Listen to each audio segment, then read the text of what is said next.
মাৰ্ঘেৰিটাৰ বিধায়ক ভাস্কৰ শৰ্মা বাসগৃহৰ সন্মুখত সদৌ মৰাণ ছাত্ৰ সন্থাৰ প্ৰতিবাদ টেকেৰীৰ বান পীড়িতৰ শিবিৰত বানাক্ৰান্তক দুৰ্ব্যৱহাৰ আৰু মৰাণ ছাত্ৰ সন্থাৰ কৰ্মীক আক্ৰমণ কৰা অভিযোগৰ ভিত্তিত প্ৰতিবাদ মাৰ্ঘেৰিটাৰ টেকেৰীৰ বান শিবিৰত বিধায়ক ভাস্কৰ শৰ্মা উপস্থিত হোৱাৰ পাছতে হোৱা বাঘ বিতণ্ডাক লৈ অব্যাহত আছে অভিযোগ প্ৰতি অভিযোগ টেকেৰীৰ বান পীড়িতৰ শিবিৰত বানাক্ৰান্তক বিধায়ক শৰ্মা আৰু তেওঁৰ লগত অহা লোকে দুৰ্ব্যৱহাৰ আৰু মৰাণ ছাত্ৰ সন্থাৰ কৰ্মীক আক্ৰমণ কৰাৰ অভিযোগ আজি মাৰ্ঘেৰিটাৰ বিধায়ক ভাস্কৰ শৰ্মাৰ বাসগৃহৰ সন্মুখত সদৌ মৰাণ ছাত্ৰ সন্থাৰ কৰ্মীয়ে সাব্যস্ত কৰিলে প্ৰতিবাদ বাধা আৰোপ কৰা আৰক্ষীয়ে লিপ্ত হয় খণ্ডযুদ্ধত উল্লেখ্য যে একাংশ বানপীড়িত তথা স্থানীয় লোকে বানপীড়িতৰ শিবিৰত এনেধৰণৰ অপ্ৰীতিকৰ ঘটনা সংঘটিত কৰাৰ অভিযোগ ইতিমধ্যে অস্বীকাৰ কৰিছে এই মুহূৰ্তলৈকে এই সম্পৰ্কত কোনো প্ৰতিক্ৰিয়া প্ৰকাশ কৰা নাই বিধায়ক ভাস্কৰ শৰ্মাই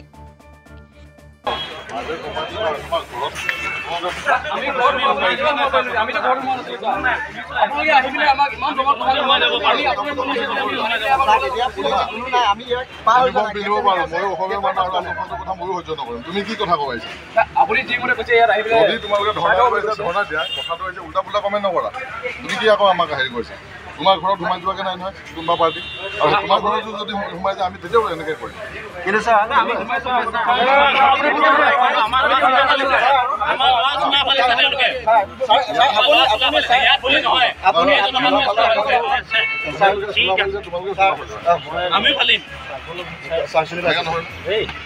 আপুনি এটা কথা কওক যে আমাৰ গাঁৱত গৈ মেলি ভাস্কৰ শৰ্মাই কৈ মানুহখিনিক অপমান কৰিবগে আমি ঘৰত আহি পেলাই ইমান আমি ঘৰত কি কৰিব হে আপুনি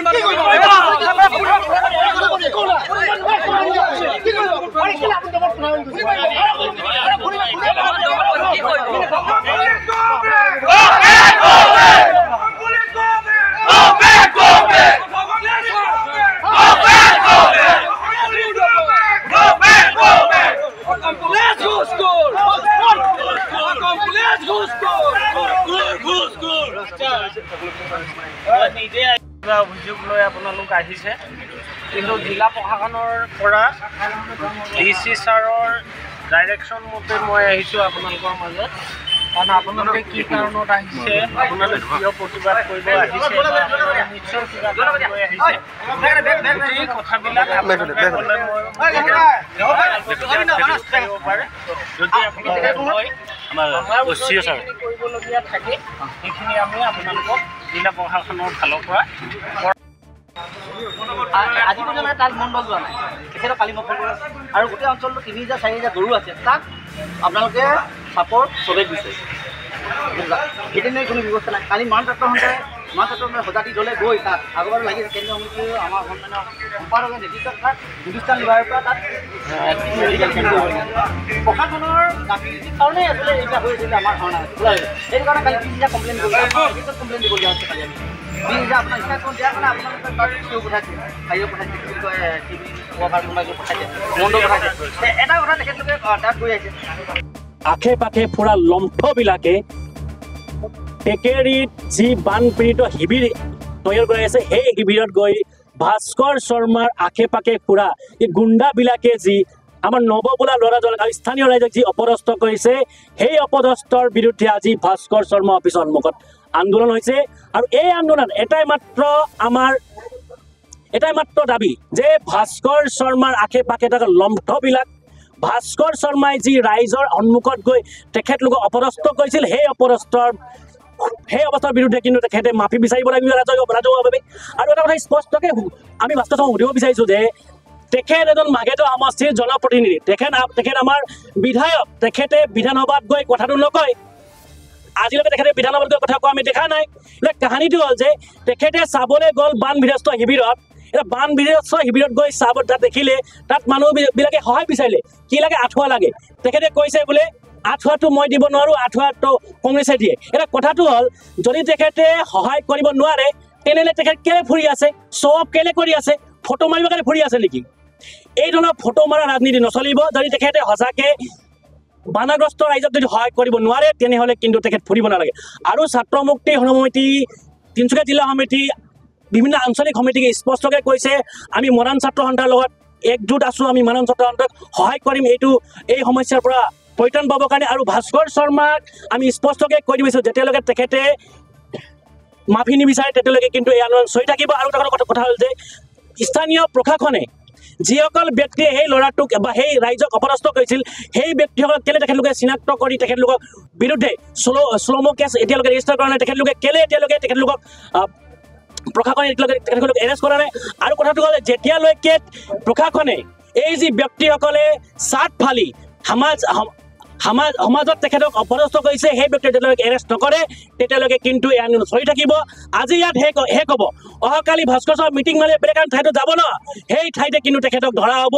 আৰু উত্তৰ বিচৰা হ'ব যে আপুনি কেতিয়ালৈকে পলাই থাকিব আপুনি যেতিয়ালৈকে মাফি নিবিচাৰে তেতিয়ালৈকে কিন্তু এই আন্দোলন এই সংগ্ৰাম অবিৰতভাৱে চলি থাকিব শৰ্মাই নিস্বাৰ্থভাৱে টেকেৰী গাঁৱত গৈ ক্ষমা খুজিব লাগিব আৰু বানাকান্ত ৰাইজক অপমান যে কৰিলে তেওঁ এই কথা স্পষ্ট হৈছে আমাৰ যিজন কৰ্মী তেওঁ চোলা ফালিলে সেই কৰ্মীজনকো তেওঁ ক্ষমা খুজিব লাগিব লগতে যিজন ভাস্কৰ শৰ্মাৰ গুণ্ডাই আমাৰ কৰ্মীজনৰ ওপৰত যিজনে চোলা খুলিলে বা হাত দিলে তেওঁ কিন্তু আমাৰ ৰাইজৰ আগত ক্ষমা খুজাব লাগিব আৰু সেই মানুহজনক আমাক লাগিব আমি আজি ঘৰ ঘেৰা কৰাৰ ইচ্ছা নাছিল এনেকুৱা এটা দুৰ্যোগৰ সময়ত বা আমি ভাস্কৰ শৰ্মাৰ পিছত লাগি থকা আমাৰ কোনো ইচ্ছা নাই আচলতে আমি দুৰ্যোগৰ সময়ত বানাকান্ত ৰাইজৰ মাজত থকা ব্যক্তিসকলে কিন্তু আজি ভাস্কৰ শৰ্মাৰ ঘৰ ঘেৰা কৰিবলগীয়া কাৰণ ভাস্কৰ শৰ্মাৰ যিটো দম্ভালি আচলতে তেওঁ কয়লাৰ পইচাৰ যিটো দম্ভালি দেখাই আছে যে তেওঁ কোনো একো কৰিব নোৱাৰিব জিলা প্ৰশাসনে কোনো ধৰণৰ বিহিত ব্যৱস্থা গ্ৰহণ কৰিব নোৱাৰিব এই কথাটো আমি কিন্তু মৰাণ ছাত্ৰ সন্থাই বিহিত ব্যৱস্থা কৰিম অসমৰ ৰাইজে বিহিত ব্যৱস্থা কৰিব বানাকান্ত ৰাইজে কিন্তু অনাগত দিনত এইখিনি কথা বিচাৰ কৰি আছে আৰু লগতে এটা কথা মুখ্যমন্ত্ৰী মহোদয়ক আমি এই আপোনালোকৰ চেনেলটোতে আহ্বান জনাব বিচাৰোঁ আচলতে 12 ঘণ্টাৰ সময় উকলি যোৱাৰ পাছতো কিন্তু ভাস্কৰ শৰ্মাৰ ওপৰত কোনো ধৰণৰ ব্যৱস্থা গ্ৰহণ নকৰাটো কিন্তু মুখ্যমন্ত্ৰীৰ আটাইতকৈ মানে লজ্জাজনক বিষয় বুলি ক'ব লাগিব কাৰণ মুখ্যমন্ত্ৰীয়ে ভয় খায় নেকি আচলতে এই ভাস্কৰ শৰ্মাৰ বোলা বিধায়কজনৰ কাৰণে যি যেন কয়লাৰ পইচা নাপাম বুলি আচলতে মুখ্যমন্ত্ৰীয়ে ভয় খায় নেকি এই কথা কিন্তু আজি তাৰিখত কিন্তু ৰাইজে প্ৰশ্ন কৰিবলগীয়া হৈছে এই কথাখিনি আমি মুখ্যমন্ত্ৰীলৈ আহ্বান জনাইছোঁ ভাস্কৰ শৰ্মাৰ ওপৰত বিহিত ব্যৱস্থা কৰক অনাগত দিনত যাতে তেওঁ ৰাইজৰ প্ৰতিনিধি হ'ব নোৱাৰে বিধায়ক হ'ব নোৱাৰে এই কথাখিনি কিন্তু মুখ্যমন্ত্ৰী মহোদয়ে লক্ষ্য ৰাখিব লাগিব লগতে যিসকল বানাকান্ত ৰাইজ আছে তেওঁলোকক উচিত ক্ষতিপূৰণ দিব লাগিব আৰু তাৰ যিটো বান গৰাখহনীয়া আছে এইটো স্থায়ী সমাধানৰ কাৰণেও আমি মৰাণ ছাত্ৰ সন্থাই দাবী জনাইছোঁ একদম কথা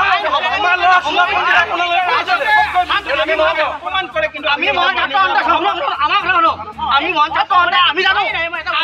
আন্দোলন কৰিবলৈ আমি জানো শান্তিপূৰ্ণভাৱে আন্দোলন কৰি আছো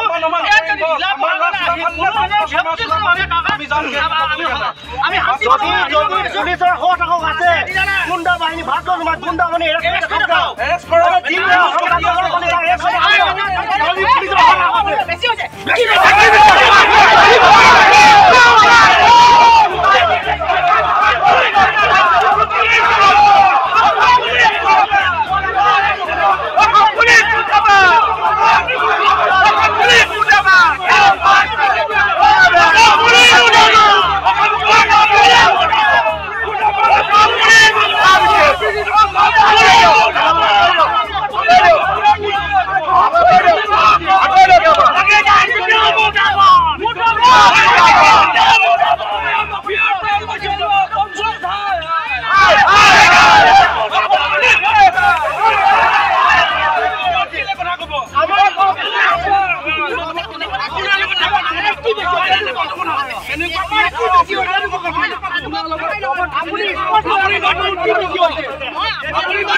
ভয় কৰা নাই চিৰা কথা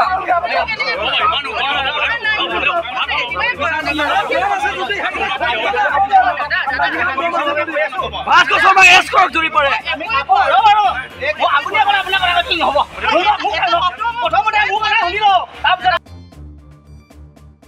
মাৰ্ঘেৰিটাৰ পৰা অৰুণ ভূঞা ৰিপৰ্ট অসম টুডে।